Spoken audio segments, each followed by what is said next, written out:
Hey guys, Jim here back with yet another pair of headphone review for you today, taking a look at the Ozeino ZW1. Now, these are definitely on the cheaper side for headphones. These will set you back about $35 to $40 is the MSRP that I've seen. Amazon right now has a discount going on where they're only 18 bucks. And what kind of drew me to them, honestly, was it says that they support 7.1 sound, that they have RGB lighting, they have noise cancellation microphone, and it's in that kind of that sweet spot too. It's a 32 ohm impedance where it'll drive great on a PlayStation 5. And the fact that these have over 26,000 reviews on Amazon, all 4 and 5 star, I'm like, what am I missing with these?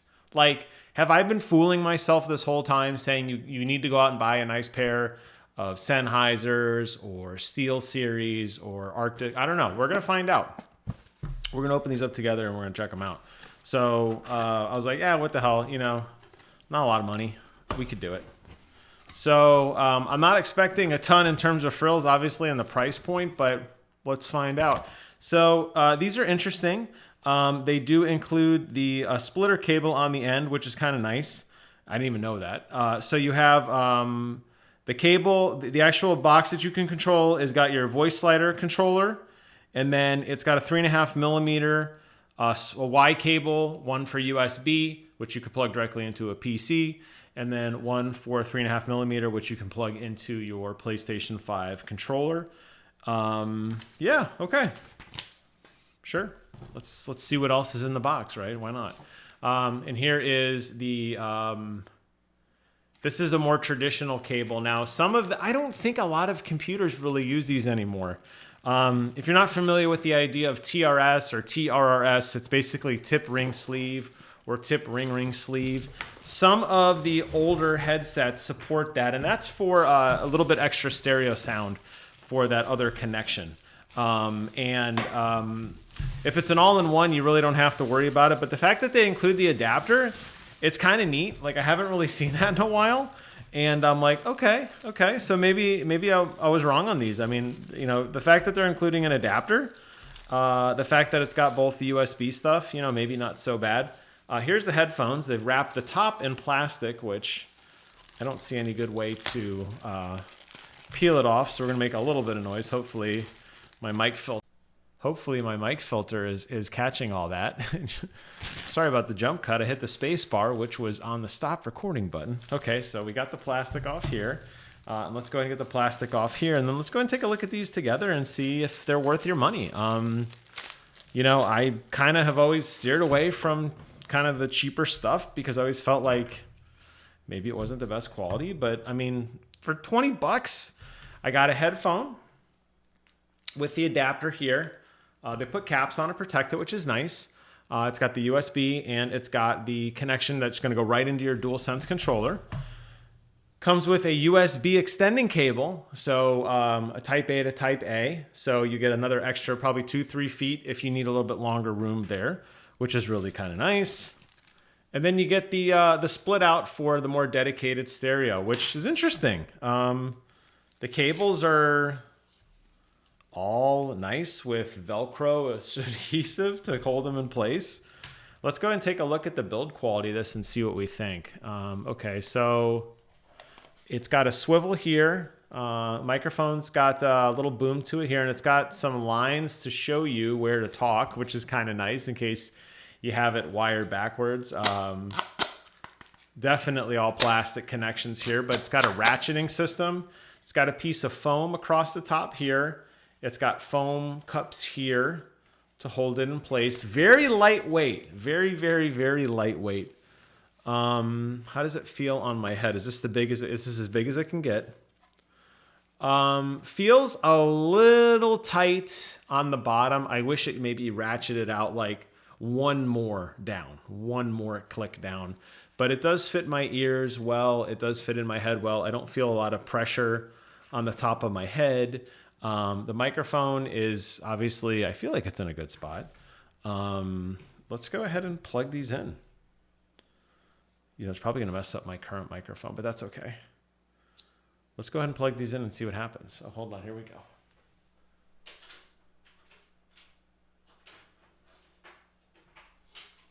Okay, so I plugged them in and I can instantly see the RGB light here.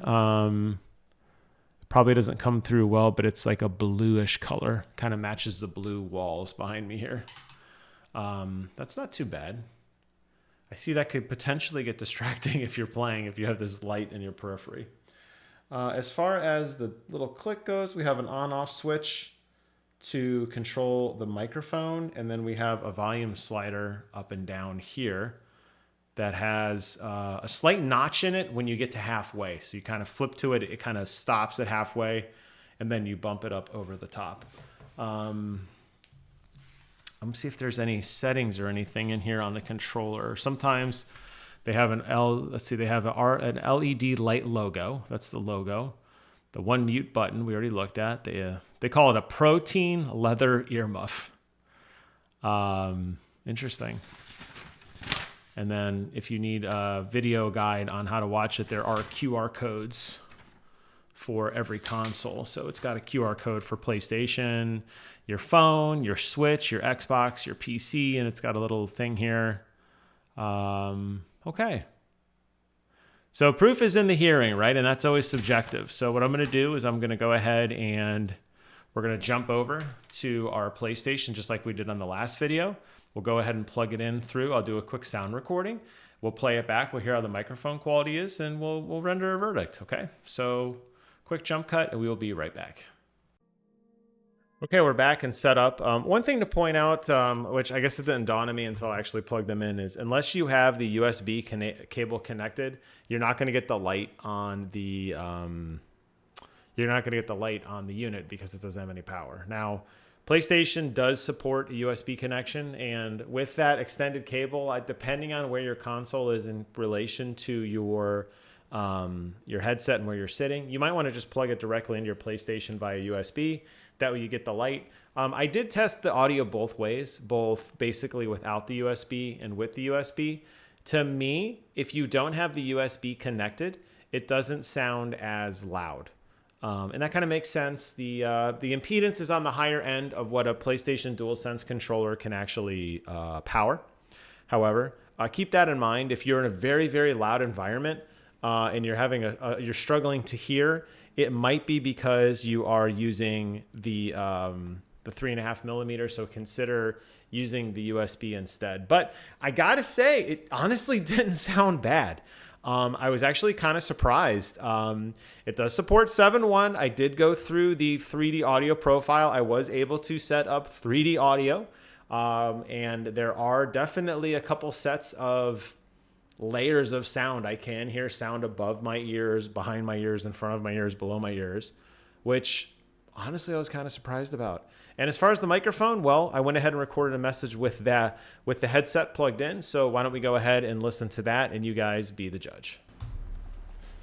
This is a test of our new headphone microphone, listening to how this sounds for quality. Does it sound clear? Does it sound muffled? Gonna play it back and you guys be the judge. Honestly, it doesn't sound bad. I mean, when you're thinking of like a $20 to $40 headset, you're probably thinking of some kind of cheap throwaway thing that crackles and hisses, that doesn't really drive a lot of sound. I don't think this is that. I really don't. I think they found a right price point. I could do without the LED light when it's plugged in via USB. That's just my personal preference. But maybe a little bit bigger is probably the only criticism I could give. And then again, kind of a limitation of the DualSense controller driving the sound. It seems a bit quiet to me. But not bad. Honestly, not bad, really. I think I would recommend these. I think this is something that if you're not really sure about what you want to get into, but you know you need something, I don't think these are kind of like the endgame headphones. I don't think you're going to pick up every single sound the way that I can pick up something with external DAC and a high impedance pair of headphones or, a professional set of gaming headphones. But I think an entry-level price point, if you're looking for something and you want to kind of get into it, they travel well, they're light, they kind of just work. I think it hits that sweet spot of a price point where, maybe the $20 market is a little bit more competitive than I thought it was. I have definitely tried some headphones that I have not done YouTube videos on because I didn't want to be that guy and just be overly negative with people and just kind of critiquing, you know, how bad it was. But I can say that this isn't that. So if you're interested, I will post a link in the description box below. I think I'm a believer. I got to say, 25,000 people on Amazon reviewed this 4 stars or higher. I think they were right. I think these fit the bill. I think that there's something you want to consider. Hope you guys enjoyed this video. Thanks for watching. I will have some more product reviews probably in about 2 more weeks. In the interim, I will have some gameplay video next week and some final thoughts on some games I'm wrapping up. Thank you guys so much for watching. Please, please, please check out my audio playlist. I will post a link to that below. If you want to see any of my other audio content, there's a lot of stuff in there to get you started. And I'll probably be doing a separate deep dive video next week on some audio design stuff to kind of help stir the pot, at least in terms of the way you think about the way you hear things, because some of these games that are coming out are really pushing the envelope on sound design, and I think a lot of people are missing the boat, and I feel bad about that. And I want to be a beacon of change to get you to understand why sound is just so important. All right, that's it for today's video. Thanks again. Take care. Bye.